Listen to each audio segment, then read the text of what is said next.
Sa mobile Bible School, tayo'y nagtitipon online. Sa tahanan man o saan ka man. So as I end, there are some questions here na you don't need to actually answer everything. Okay?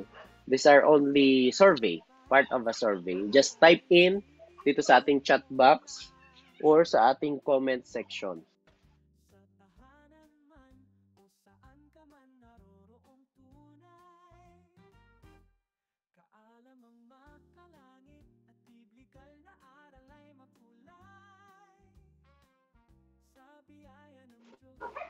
Okay. True or false? Lagyan nyo lang ng number 1, tapos T kung true, F kung false. Number 1. Type nyo doon, 1, tapos yung answer. You only need music theory if you read sheet music. Kailangan mo lang daw ang music theory kapag ikaw ay magbabasa ng piyesa. Number 1, true or false? Sige po, pakisagot po.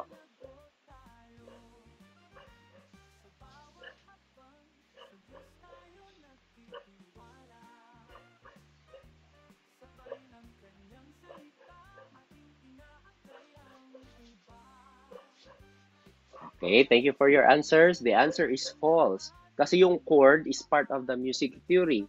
Yung scale is part of the music theory. Yung harmony is part of the music theory. Number 2, music theory helps you play in any key. Number 2, music theory helps you play in any key. Alright, okay, true. May nakita na ako. Pag may nakita na akong tatlong tamang sagot, next tayo. Next, number 3. Music theory is only for classical musicians. Number 3. Music theory is only for classical musicians. The answer is false. Number 4. Chord progression are part of music theory. Chord progression are part of the music theory. Alright, true. Number 5. Learning theory will kill your creativity. Yes, false siya kasi lalo pang ang ma-enhance yung ating creativity. Number 6, music theory is like musical grammar. Music theory, yes, it is like musical grammar. Okay. Next set tayo ng mga mini quiz. You type the answer. This is a group of notes that sound together or they are being played at the same time. Ang bibilis may mga magsusuma cum laude dito Okay, next question.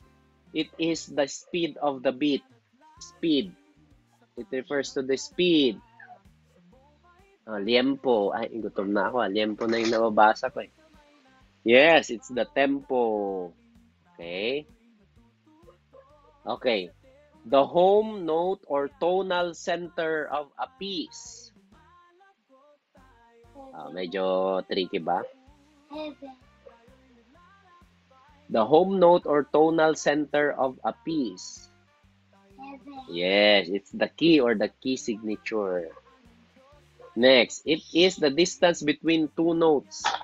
Distance. Very good. Yes, the interval. Next, it's this symbol. It shows the pitch on the staff. Ang symbol na ito yung nilalagay natin doon sa staff para matukoy natin kung anong note or anong pitch yun. Kung C ba siya, kung G, F. Ayaw, mas specific than clef. Ano yung mga nilalagay natin doon mismo sa loob ng staff para matukoy natin. O alam mong D siya kasi nandoon siya. Alam mong F siya kasi nandoon siya. Note. Yes, it's the note. Sorry, medyo tricky yung tanong. What are the musical alphabets? Ano yung 7 musical alphabets? Yes, the A, B, C, D, E, F, G. Okay. Okay, last na po ito. Sa mga tumutugtog, would you rather always play in F sharp major or B major? Anong mas gusto nyong tugtugin? F sharp major or B major? Sa gitara, mas okay ang B major kasi mayroong open chord siya. Okay, F sharp major naman ay it has 6 sharps. Okay. Ito. Ano ang gusto yung matutunan? Sight reading? Ibig sabihin ng sight reading, magbabasa ka ng notes. Or ear training first. Ear training, kapag narinig mo yung chord na yon, alam mo na kung ano ang pangalan ng chord. May magsabi ng both, may nagsabi ng sight, may nagsabi ng ear. Alright, thank you. Anong gusto mong tugtugin? Kung binigyan ka ng piyesa na walang chords pero may lyrics, or piyesa na may lyrics pero walang chords?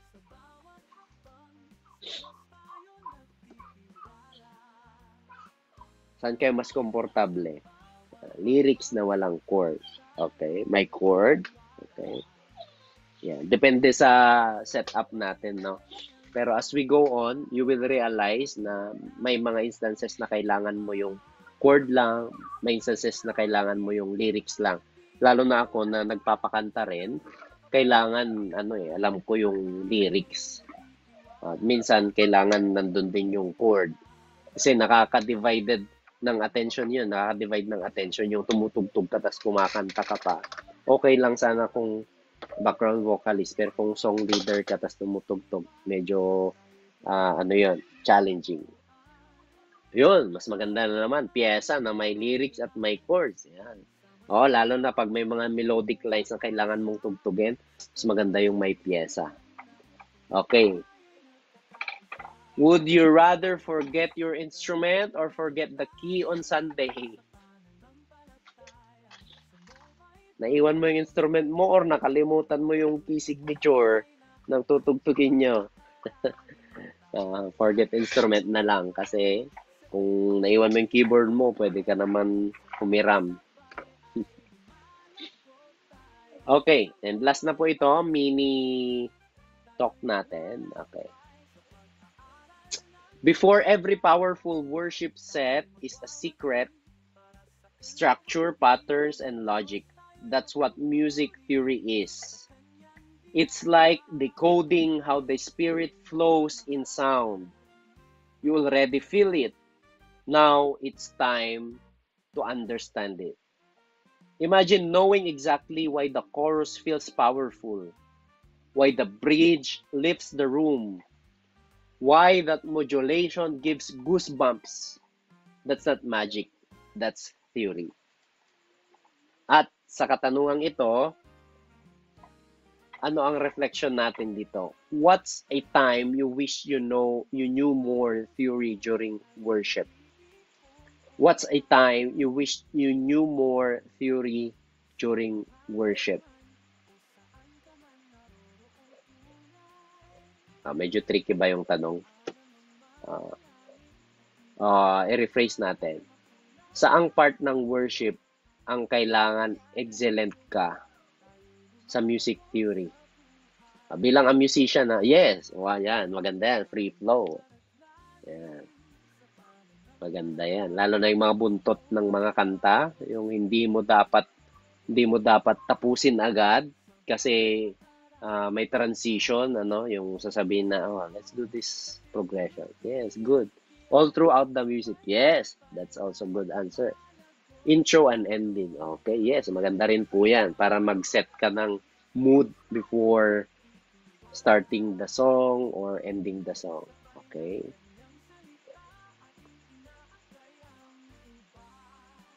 Ito, alam ko na ang sagot. Pero ang tanong dito is, do you believe spirit-led worship includes preparation and skill? Oo, syempre. Hindi naman pwedeng, sabi nga nila, hindi naman pwedeng singer ka tapos puso lang ang meron ka.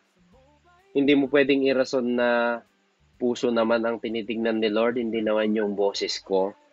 Maaring totoo yon kasi God looks at the heart. Pero nandun ka sa field ng music team eh. Nasa field ka ng music. So, kailangan you have to be to excel in that field. Hindi naman okay yung tama yung puso mo pero yung tono mo. And vice versa. Hindi rin pwedeng magaling ka lang sa music pero hindi tama ang puso. Ang lagi kong analogy dyan ay yung skills at saka yung spirituality. These are the two wings of an airplane. Hindi mo pwedeng sabihin na mas importante yung kanang pakpak ng eroplano. Importante silang pareho. Okay. So dapat patuloy at sabay silang lumalago. Tama yung motibo natin, tama yung espiritu natin, tama rin yung mga tinutugtog natin. Okay. Yes, combination yung mga yan. Spiritual, talent, and heart. Ang isa sa mga discussions natin in this course, ang isa sa mga i-unlock natin ay yung mga common issues among the church musicians. Doon sa worship leadership, I think matatakal natin doon. Pwede tayong mag-request doon kay Pastor Joseph. Anong stand natin sa mga music team member natin na tumutugtog sa labas, mga tipong ganon. Sige, yan, hanggang dyan lang po ang aking usapin sa gabing ito. This is only an overview and introduction for the actual lesson natin for next meeting. May mga katanungan po ba?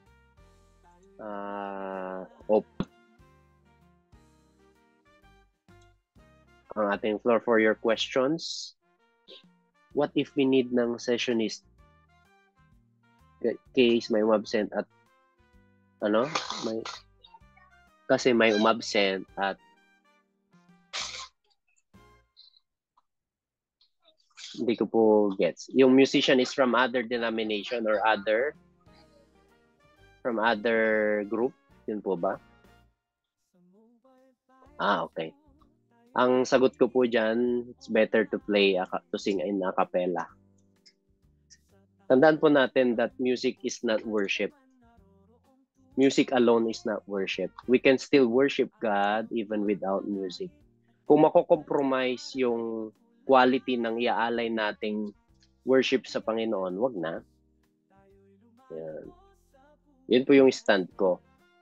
Yan, wag natin mag-compromise.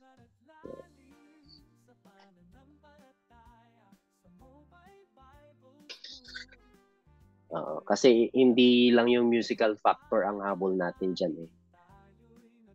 Yung puso, yung motive,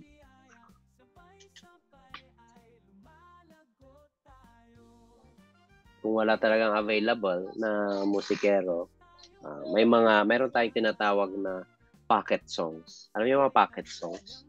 Yung kayang kantahin ng congregation kahit walang musikero. Kay buti-buti mo Panginoon, yan, wala kang katulad, mga pocket songs natin dyan. Trading My Sorrows. Yan. Ano pa po ang tanong natin? Yes, our Lord deserve our best. Puso at talento. Ano pa po ang tanong natin about sa na-discuss natin? O pwedeng advanced question sa in-expect ninyong pwede nating pag-usapan dito sa music theory. Okay, by the way, ang music theory is not, hindi siya under doon sa ministry-based na subject. Musical-based siya. Ngayon, dahil more on worship ministers tayo, music ministers tayo, lahat dito, yung approach natin sa music theory is ina-align natin doon sa pangangailangan ng ating church. Kasi I can teach music theory kung pianista yung estudyante ko and I can only teach theory na kailangan niya sa pagiging pianista. Pero dahil dito, we enhance for the benefit ng ating music team, then yung approach natin will be directed to to the church setting. Yan. Ayun, kailan po malalaman kung pwede na patayuin sa harap yung bago sa music team? Sa church po namin, meron po kaming guidelines. Guidelines talaga sa music team. Hindi lamang po ito dito sa Philippines, pero pati po sa church namin sa Canada, I think may guidelines din sila na at least, ito, depende sa usapan nyo internally, pero at least merong time para makita kung talaga bang equipped na siya both sa skills at saka sa spiritual. At least 6 months. Makita mo, at least 6 months na siyang diretsong uma-attend. Tapos na-explain na rin sa kanya yung mga bylaws, mga rules ninyo sa church na dapat tither siya, active siya sa ministry, at kung dati siyang may mga ginagawang hindi okay, ay kailangan na niyang alisin, i-give up, mga tipong ganun. May guidelines kami. If you want to have a copy, i-PM nyo po ako para maging template natin. Pwede ninyong gamitin sa inyong mga churches. Yan. Hindi tayo pwedeng magpatayo agad-agad. Sa amin, mayroon din kaming tinatawag na one-on-one or kinakausap namin one-on-one yung prospect na maging music team member. Yes, maganda yun. Meron tayong rules. How about galing po sa ibang church? For ano yan? For formality, mayroon tayong background checking. Yung iba naman, lumilipat ng church dahil sa trabaho. Kung ang reason niya ay dahil sa trabaho at doon ang mas malapit, case-to-case basis yung paglipat ng church. Pero kung may sinuntok siya sa ibang church, kailangan mo na may disciplinary action yan. Yan. Okay, sige po, PM nyo po ako para hindi po ako malito sa mga gusto ng guidelines. Yes, okay. Sige po, paki-PM po ako. Re-replyan ko po kayo later. Yan. Ano pa po?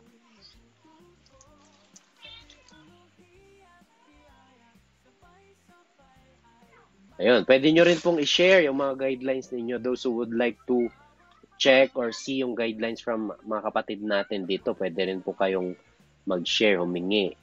Okay. Yes po. I-revise ko lang po konti. Alisin ko lang po yung mga bagay na hindi nyo na kailangan. Then give me until tomorrow para maayos ko po. Yun. May assignment si Pastor Joseph. Ayan, excited sa topic kung pwede magsabay tumugtog sa labas. Maganda ito. Ma-attend din ako. Kasi meron din akong input dito. Yes. Is it possible po na magkaroon po tayo ng physical training or face-to-face training? Saang lugar po kayo, ma'am? Doon po sa standard music course, mayroong option po doon na mayroong 4 sessions. Pero online lang po kasi yon. Pero we cater also face-to-face training. Okay? Unfortunately, hindi tayo pwedeng mag face-to-face under this course. I mean, under your subject. Kasi, yung iba, talagang online pa rin. Kasi yung iba, nasa abroad or nasa malayong lugar. Ngayon. Pero the answer is yes. Pwede pong mag face-to-face training. Pwede pong specific na sa inyong church lang or specific topic lang. Yes po, Pastor Eric, go ahead po.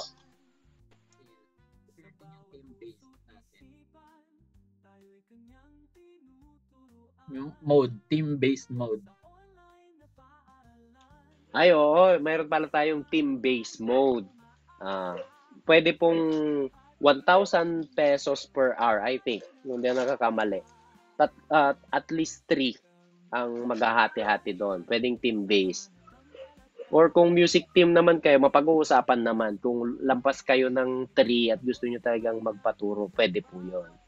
Pero yun nga, yung sinasabi ko po, maaaring hindi dahil sa hindi about sa subject natin. Mayroon kasi kaming ibang programa for music clinic ang term natin doon. Pangkalahatan din po yun. Na ang tutumbukin talaga natin is kung ano yung need ng church. Sa application talaga siya. spirituality and application, na hindi natin pag-aaralan in depth itong mga music theory, kung ano yung talagang kailangan na on the spot. Taga saan po kayo, ma'am?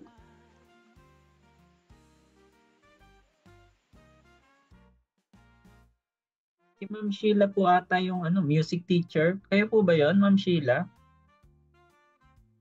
Yung may dalawang school ata ng music? Oo, yung may studio. Los Baños. May kaibigan po tayo dyan sa Laguna, si Pastor Sidney. Nanonood nga pala siya. Shout out sa'yo, Pastor Sidney. Ewan ko saan sa Laguna siya. Sa kaibigan po natin yan. From Philcom, mentor po natin yan sa Philcom. Filipino composer. Filipino Christian composers. Saan po? Saan po kayo, Ma'am Arcelia? Pwede po ang face-to-face. Si Ma'am Arcelia yung doon tayo nag-preach nung last Sunday na sa anniversary nila. Oh, ayun. Schedule mo na, Sabi ko Pastor nga Eric. magpa-music clinic tayo sa kung hindi sa kanila, sa Bambang mismo para mas marami-rami. Yun. Nakapag-music clinic na po tayo doon sa Ifugao. Sa Lamot, Ifugao. Kina tito ko, sa mga pinsan ko. 3 days po yun. Nakapag-music clinic na rin tayo sa Benguet, sa May Kapangan. Pero mild lang po yun kasi bumisita lang. Hindi talaga yun yung purpose ko. Sa iba't ibang lugar nakapunta na rin po tayo. Sige po, for those who wanted to have personal or face-to-face na meeting, training sa inyong church, you can contact us directly at bibigay natin yung mga detalye. Yes po, mayroon din pong audio, Pastor Gensis. Bagamat hindi pa natin na-open yung sound production, pero dahil malapit ka lang naman, kahit face-to-face na, mahirap po kasing ituro yung sound production. In general, pwede siya. Pero pag sa kailangan ng church ninyo, kasi iba-iba po yung mixer, iba-iba yung speaker, mas okay pag face-to-face. We advise face-to-face talaga siya. Pero kasama po yan sa subject natin, church sound production. General, tapos i-apply na lang natin base sa gamit na available po sa inyo. Alaminos, Laguna. Ayun. Dami nating Laguna. Makiki-coordinate tayo kay Pastor Sidney para maka-invite tayo. May ongoing silang ngayon worship clinic sa mga taga Laguna. Ayan.